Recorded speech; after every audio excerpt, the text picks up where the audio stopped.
Hola, nuestro equipo está conformado por Maricruz Perea, Jimena Arecapa y quien les habla, Luis Hurtado.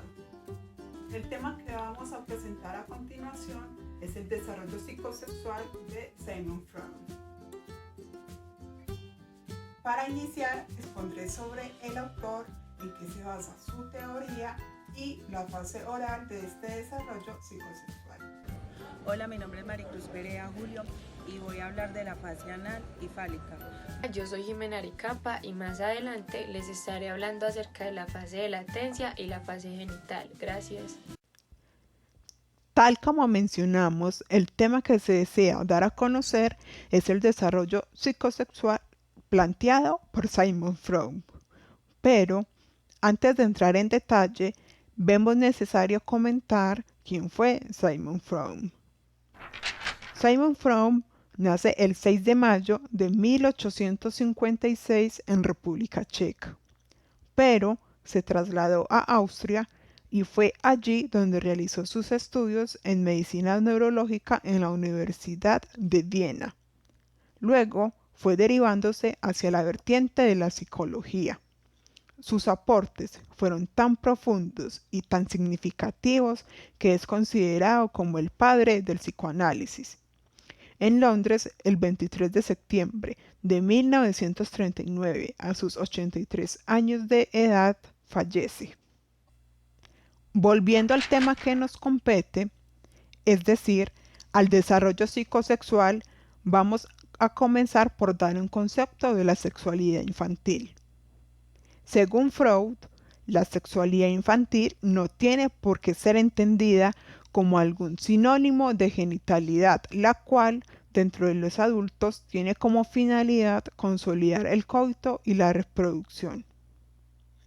En este sentido, la sexualidad infantil hace referencia a la búsqueda de placer. Además, cualquier pulsión que tenga como propósito producir cualquier tipo de placer es considerada como una pulsión sexual. Es decir, el placer es igual a la sexualidad. Este autor presenció múltiples conflictos sexuales en los niños que se desarrollaban en varias partes del cuerpo.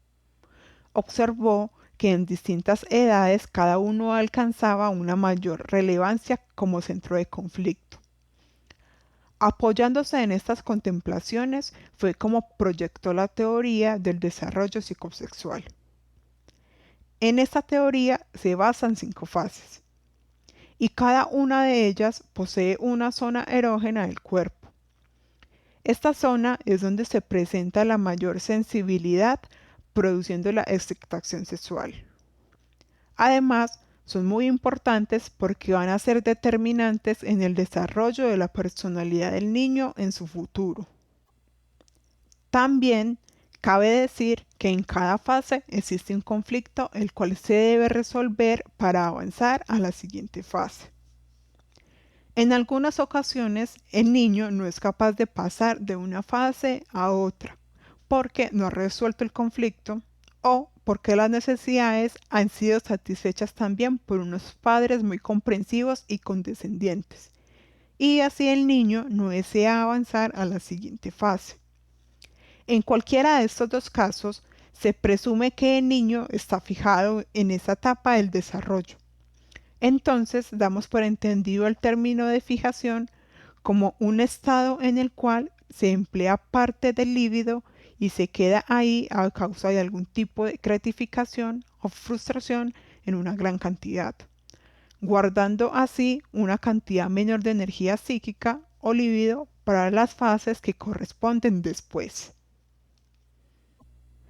Ya entendiendo esto, comenzaremos a explicar las 5 fases, las cuales son fase oral, fase anal, fase fálica, fase de latencia y por último tenemos la fase genital.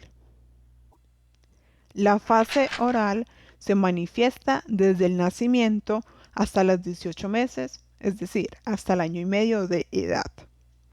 La principal zona donde se da el placer es la boca. Esta fase se caracteriza por la satisfacción oral del bebé que siente al succionar, chupar, morder, entre otras cosas que puede realizar por medio de la boca. Es por eso que podemos observar al bebé llevarse varios objetos hacia su boca. En esta fase, el bebé se encuentra en un estado de dependencia hacia su madre o de la persona de quien siempre lo cuida, convirtiéndose así en el objeto principal de su líbido, es decir, que está aprendiendo a amar a su madre o a su cuidador.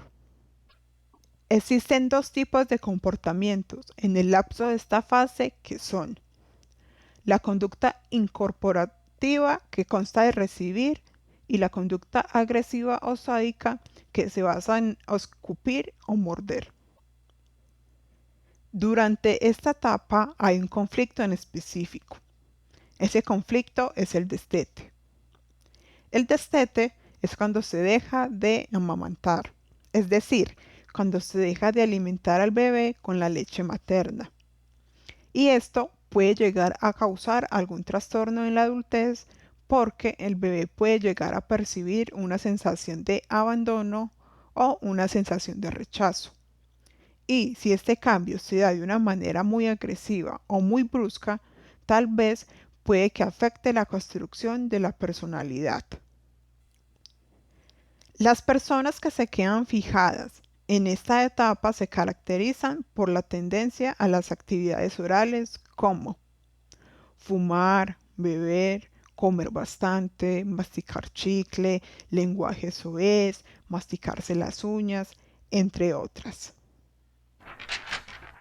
La fase anal es la segunda fase de las etapas del desarrollo psicosexual. Se presenta cuando el niño o la niña termina la fase oral y se manifiesta entre los 18 meses y 3 años de edad. La característica de esta fase es que se descubre la satisfacción que siente el niño o la niña por las heces. El niño o la niña vive dos ciclos y son la expulsión y la retención. En la expulsión, el niño o la niña siente placer por expulsar las heces, siente que es normal y natural y lo puede ver como un regalo para sus padres o las personas que están cerca a él. En la retención, el niño también siente placer por retener las heces. Se puede ver que el niño ya empezó a tener control sobre su cuerpo y del esfínter, el cual le permite retener, y también empieza una mejor formación de sus heces. En las dos subetapas se evidencia que el niño o la niña siente placer al retener y al expulsar. Por estas manifestaciones que tienen los niños, se le da un valor simbólico a las heces y al área anal. Para el autor Sigmund Freud, esta etapa está vinculada al placer y a la sexualidad, porque por medio de la zona anal se desarrollan intereses en lo sexual. Otra característica de esta fase es que el niño empieza a luchar por una autonomía.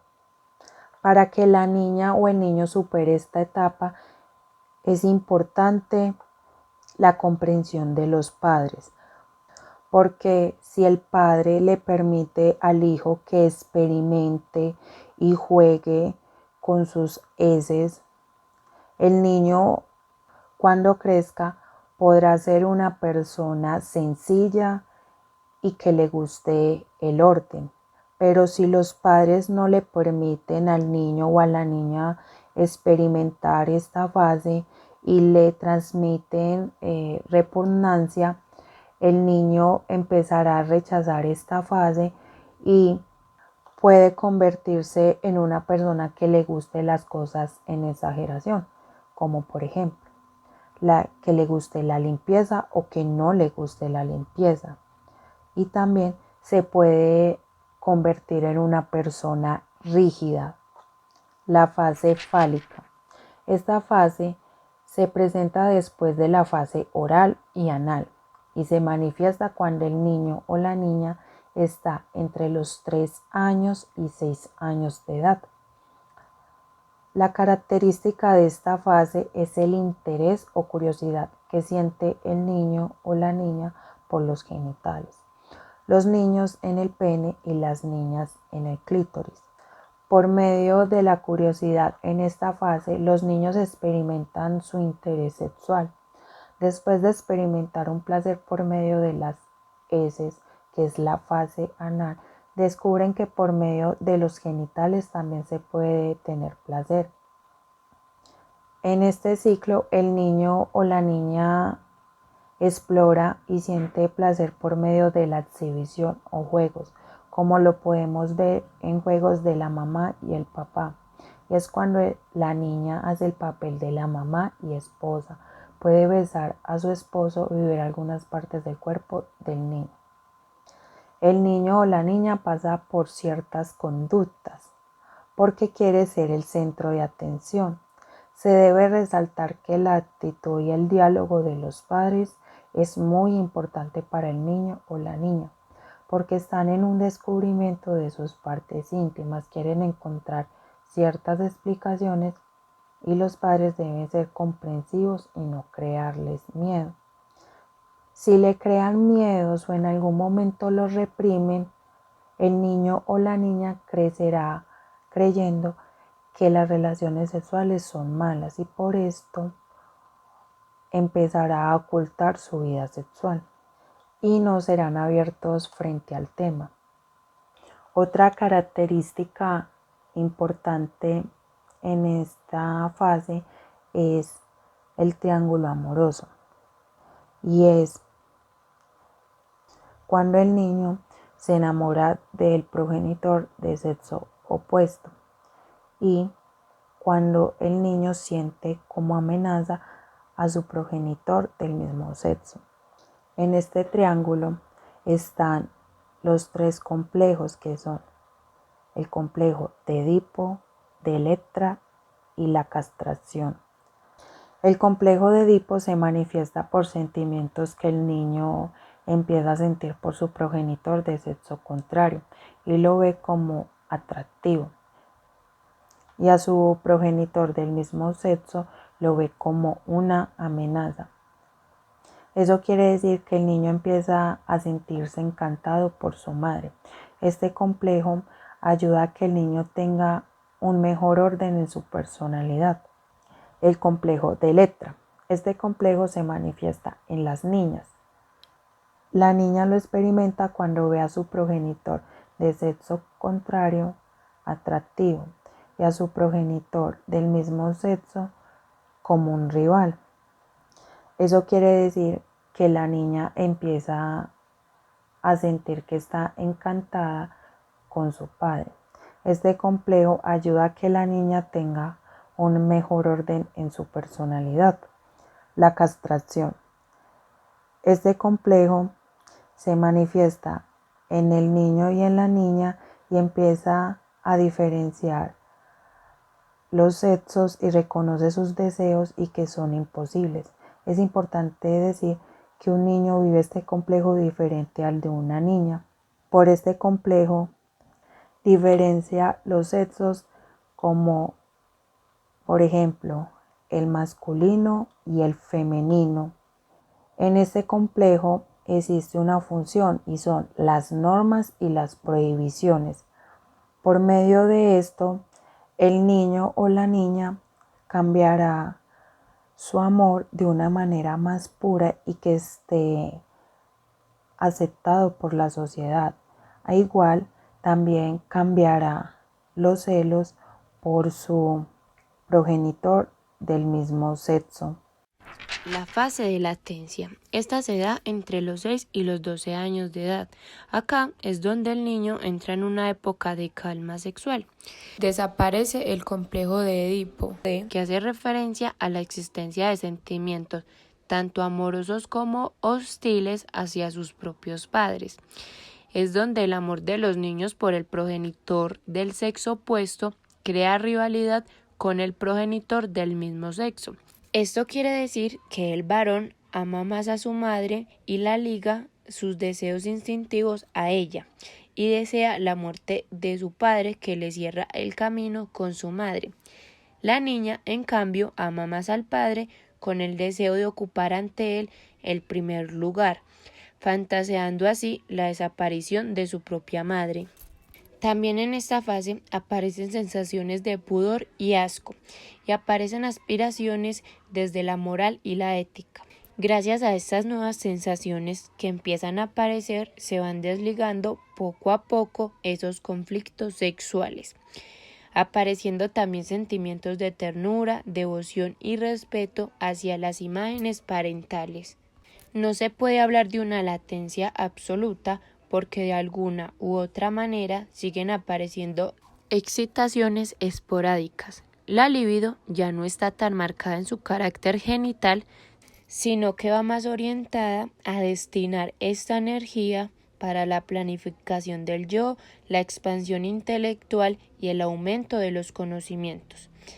A raíz de todo esto, el niño empieza a mostrar fuertes deseos de aprender, apoyándose en la elaboración de la realidad externa y en la organización del yo y el superyo. Por otro lado, a medida que el sistema nervioso central va madurando, el niño muestra una iniciativa propia para aprender y organizar la información obtenida, para así empezar a formular hipótesis y resolver problemas sin necesitar la ayuda de un adulto. Gracias a esto, el niño empieza a liberarse de sus angustias, al reducir sus instintos sexuales y usando la energía y la inteligencia en otros intereses que le enseñan a controlar la satisfacción inmediata del deseo. Como resultado de ese debilitamiento sexual y el interés en el desarrollo individual de su intelecto, las figuras paternas ya no son tan exaltadas por el niño, y esto genera menos miedo en ellos, porque los niños se empiezan a dar cuenta de que sus padres también dependen de otras figuras de autoridad. Es por esto que la aprobación o desaprobación de ellos empieza a generar menos angustia. Además, en ese momento cada niño ya ha empezado a imitar ciertas conductas de sus progenitores y ya se sienten identificados con ellos. Por todas estas cosas, el niño ya no necesita de un control permanente o la vigilancia de un adulto todo el tiempo, porque el niño ya ha aprendido a establecer límites en su propio yo que hacen disminuir la necesidad de tener a un adulto ordenándole lo que debe hacer. Y ya el niño sabe cuál es la realidad, sin necesidad de empezar a fantasear tanto. En esta fase también el niño deja los egoísmos, pues aquí aprende a compartir objetos y actividades con los demás, dándole mayor importancia a los juegos grupales, interesándole así la compañía de las personas de su misma edad y su mismo sexo, hasta que llega a la pubertad. Para finalizar esta fase, se puede concluir que la etapa de la latencia está ligada a la cultura y el ambiente donde desenvuelve cada niño. Y si bien existe una disminución en la actividad sexual, en esta edad los niños siempre hablan de tener novio o novia y empiezan a mostrar sus preferencias sexuales. Para finalizar, hablaré de la fase genital. Esta es la última etapa del desarrollo psicosexual planteado por Sigmund Freud. Es la fase que va desde la adolescencia hasta la madurez. Acá ya se empiezan a restablecer los impulsos sexuales y agresivos. También aparecen los cambios físicos y el deseo sexual ya es tan intenso que no se puede reprimir como en las fases anteriormente mencionadas. La zona erógena son los genitales y en esta fase ya se han desarrollado las competencias necesarias para expresar los deseos sexuales a través de vínculos de unión que tienen que ver con el consenso y el apego hacia otras personas. Con la organización genital se unifican y jerarquizan de manera permanente las modalidades de satisfacción libidinales. de las fases anteriores. Los órganos genitales y el placer en aquellas zonas erógenas se vuelven importantes previo al orgasmo. Esa integración de las fases pregenitales llega a tal punto que después de la pubertad permite la reconciliación de 3 cosas. La primera es el orgasmo genital y las necesidades sexuales extragenitales. La segunda es la relación entre el amor y la sexualidad. Y la tercera son los patrones sexuales, los procreadores y los productivos. En esta etapa se elabora la identidad sexual del individuo. Durante la adolescencia se forman los sentimientos que los jóvenes tienen con relación al sexo al que pertenecen. Se desencadenan una serie de conductas que van dirigidas tanto a su mismo sexo como al sexo opuesto. En la adolescencia temprana, el contacto es mayormente con jóvenes de su mismo sexo, como señal de ir reafirmando la identidad propia. Asimismo, se empiezan a formar grupos con personas del mismo sexo para hablar en relación hacia el sexo opuesto y asimismo calmar sus propias inseguridades y temores en relación con las demás personas de su mismo entorno. Ya empiezan las relaciones amorosas con mayor predominación en el sexo opuesto, donde hay un interés inconsciente de querer ser atractivo hacia el sexo opuesto. Las relaciones amorosas por lo general son de corta duración y es el inicio para la exploración sexual con personas del sexo contrario. Con el tiempo esto cambia porque las relaciones pueden ser un poquito más duraderas y empiezan a aparecer sentimientos como de preocupación y apego hacia la otra persona. También es importante hablar de la masturbación, que en la adolescencia es considerada una actividad normal. Es practicada en su mayoría por los varones. Esto se debe a que tanto hombres como mujeres aprenden de manera diferente hacia los impulsos sexuales impuestos por la cultura. En la cultura, la mujer debe guardar sus genitales puros e intactos, mientras que el hombre debe ser experimentado en la parte sexual. El hombre se siente orgulloso de su pene, experimentando así orgasmos con eyaculación, a diferencia de la mujer que no conoce bien su cuerpo y el orgasmo está ausente durante mucho tiempo. La masturbación se puede convertir en un problema cuando el adolescente se aísle, deje de un lado las relaciones íntimas, que no realice esto en privado y sea algo de manera excesiva y que no es capaz de abstenerse de masturbarse. Con respecto a todo lo anterior, se puede concluir que en la etapa genital ya la sexualidad es experimentada de una manera más abierta y los adolescentes empiezan a conocer mejor su cuerpo. Además, le dan paso a las relaciones afectivas. De esta manera, damos por finalizado nuestro tema sobre la teoría del desarrollo psicosexual planteada por Sigmund Freud